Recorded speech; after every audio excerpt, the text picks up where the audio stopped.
Alhamdulillah, alhamdulillahilladzi nahmaduhu wa nasta'inuhu wa nastaghfiruh wa na'udzu billahi min shururi anfusina wa min sayyiati a'malina may yahdihillahu fala mudhillalah wa may yudlil fala hadiyalah. Asyhadu an la ilaha illallah wa asyhadu anna Muhammadan 'abduhu wa rasuluhu la nabiyya ba'dah. Allahumma shalli ala Muhammadin wa ala alihi wa ashabi ajma'in. Ya ayyuhalladzina amanu ittaqullaha haqqa tuqatih wa la tamutunna illa wa antum muslimun. Wa qala ta'ala fil Qur'anil Karim wa wasdaqul qailin. A'udzu billahi minasy syaithanir rajim. Bismillahirrahmanirrahim. Innallaha ashtara minal mu'minina anfusahum wa amwalahum bi anna lahumul jannah ila akhir al-ayah. Shadaqallahul azim. Jamaah Jumat yang insyaallah dimuliakan oleh Allah Subhanahu wa taala, di dalam ilmu ekonomi ada hukum yang disebut dengan the law of diminishing marginal utility, yaitu hukum kepuasan yang semakin berkurang. Hukum ini menjelaskan apabila kita dalam posisi haus lalu kita mengkonsumsi segelas air, maka kenikmatannya luar biasa, kepuasannya sangat tinggi. Tapi kemudian apabila diberikan lagi gelas yang kedua, maka kita masih menerima, tetapi kepuasannya sudah mulai berkurang.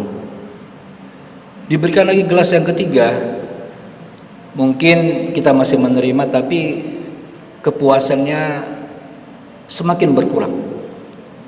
Begitu terus sampai gelas yang kesekian, mungkin kita sudah tidak mau lagi menerima, karena kita sudah kenyang, sudah hausnya terpuaskan.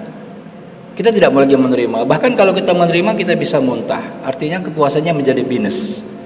Nah, inilah yang disebut dalam hukum ekonomi adalah the law of diminishing marginal utility, di mana kepuasan, pertambahan kepuasan akibat kita mengkonsumsi suatu barang itu akan semakin berkurang dengan bertambahnya barang yang kita konsumsi. Pertanyaannya adalah, apakah hukum ini berlaku pada belanja akhirat?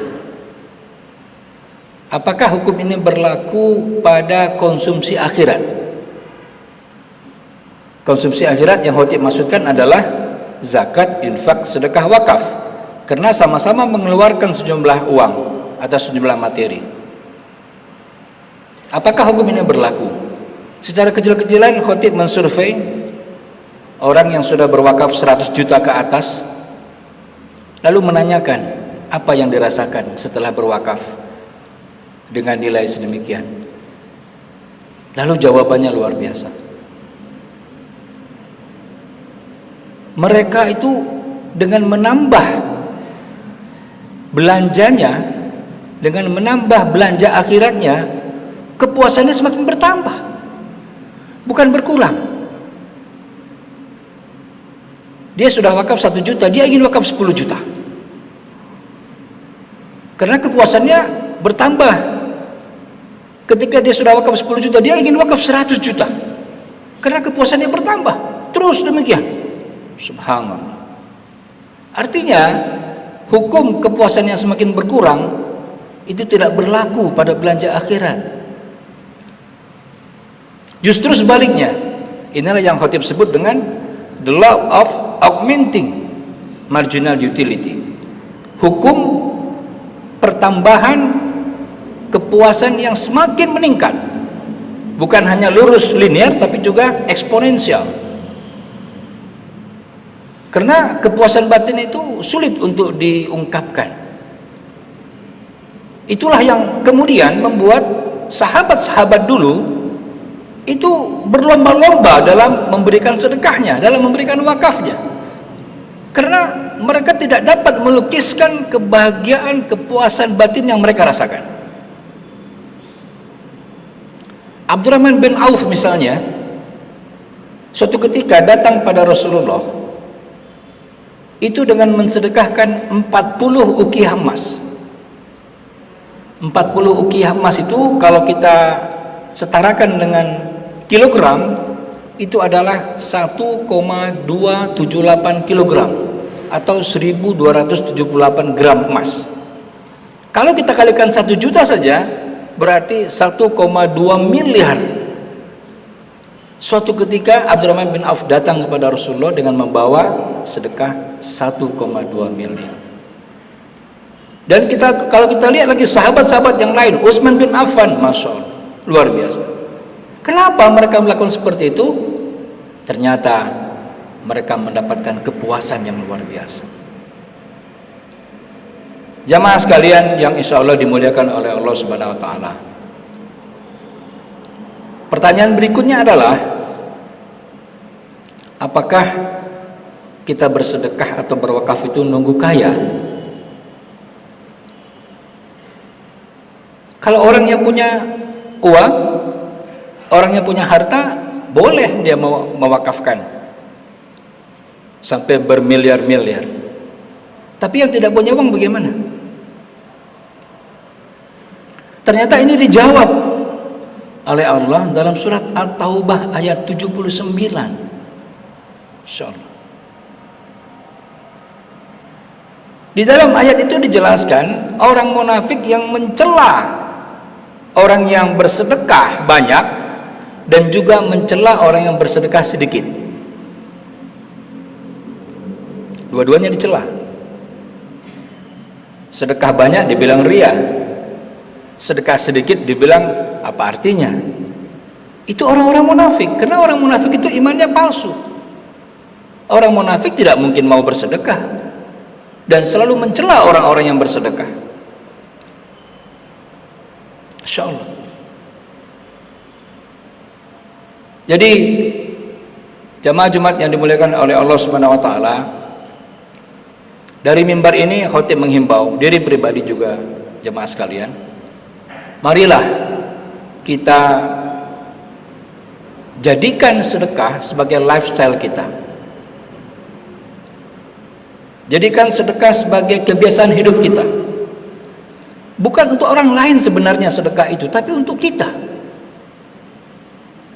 Kepuasan batin kita akan meningkat, sedekah kita semakin meningkat, dan juga kesehatan otak kita semakin meningkat. Semoga Allah jadikan kita orang-orang yang bersedekah. Semoga Allah jadikan kita orang-orang yang selalu bersyukur dengan zakat, infak, sedekah dan wakaf kita. Barakallahu li wa lakum innahu wal ghafurur rahim.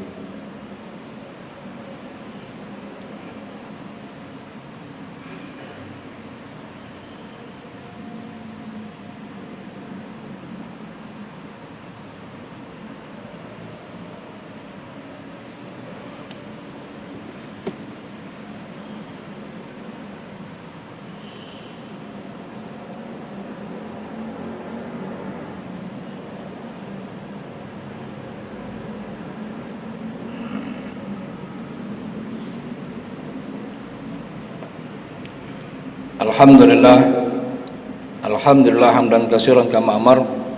Asyhadu an la ilaha illallah wa asyhadu anna Muhammadar Rasulullah. Allahumma shalli ala Muhammad wa ala ali Muhammad kama shallaita ala Ibrahim wa ala ali Ibrahim wa barik ala Muhammad wa ala ali Muhammad kama barakta ala Ibrahim wa ala ali Ibrahim fil alamin innaka Hamidum Majid. Ya ayyuhalladzina amanu ittaqullaha haqqa tuqatih wala tamutunna illa wa antum muslimun. Jamaah yang dimuliakan oleh Allah Subhanahu wa taala, suatu ketika datang seorang Ansor, laki-laki dari kaum Ansor, datang menemui Rasulullah bersedekah. Apa sedekahnya? 1 sak kurma. 1 sak itu kalau ukuran kita 2,5 kilogram kurma. Kalau itu misalnya kurma sukari, berarti nilainya Rp70.000, karena 1 kilogram kurma sukari Rp35.000. Begitu sahabat Ansor datang kepada Rasulullah sedekah 1 sak kurma, dicela lagi sama orang munafik. Itu kerjanya orang munafik itu, mencela orang yang berinfak. Datang Abdurrahman bin Auf sedekah dengan 1,2 miliar, dicela lagi sama orang munafik, dia bilang ria.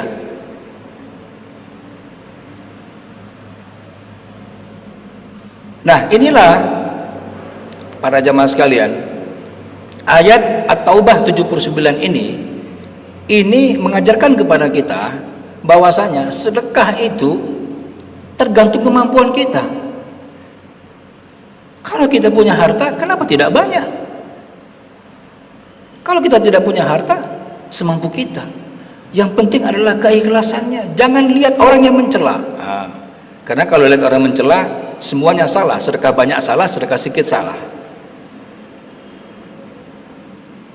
Luar biasa ketika Allah mengabadikan ayat ini dan menceritakan konteksnya dengan sifat orang-orang munafik. Dan itu dijelaskan dalam dalam tafsir Sofatut Tafasir, yaitu karangan Imam Ali Asy-Syubuni.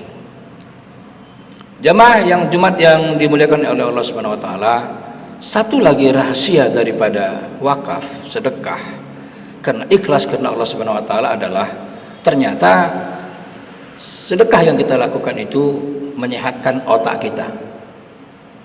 Berkali-kali khatib mengungkapkannya, temuan seorang profesor Taruna Ikrar, seorang profesor ilmu neuroscience yang mengajar di California, Amerika Serikat, itu mengatakan apabila kita bersedekah ikhlas karena Allah Subhanahu wa taala, maka otak kelenjar sebelah belakang kita yang namanya kelenjar pituitari itu akan mengeluarkan hormon yang namanya hormon serotonin dan hormon dopamin.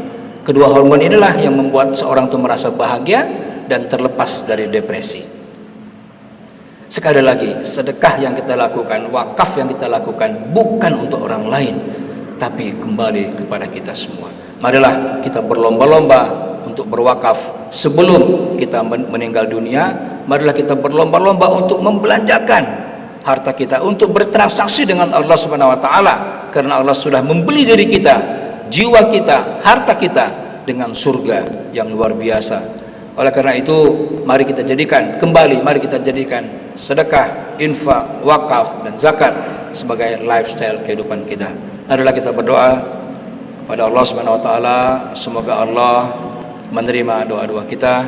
Kita tundukkan kepala kita, kita angkat kedua tangan kita, dan kita fokuskan perhatian kita hanya kepada Allah semata. Allahumma fir lil muslimina wal muslimat wal mu'minina wal mu'minat al ahya'i minhum wal amwat ya qadiyal hajat. Rabbana zalamna anfusana wa illam taghfir lana wa tarhamna lanakunanna minal khasirin.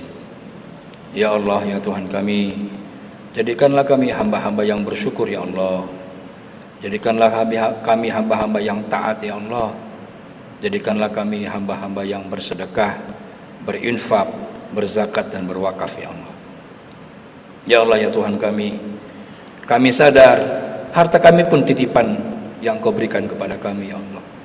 Ya Allah, kami sadar nyawa kami pun titipan yang Kau berikan kepada kami ya Allah. Tapi Engkau mengatakan Engkau telah membeli harta dan jiwa kami ya Allah. Maka oleh karena itu ya Allah, saksikanlah kami bertransaksi kepadamu ya Allah.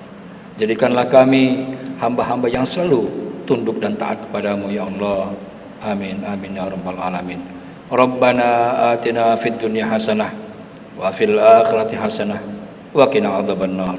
Ibadallah, innallaha ya'muru bil adli wal ihsan wa ita'i dzil qurba wa yanha 'anil fahsya'i wal munkar wal baghi ya'idukum la'allakum tadhakkarun wa dzikrullahi akbar.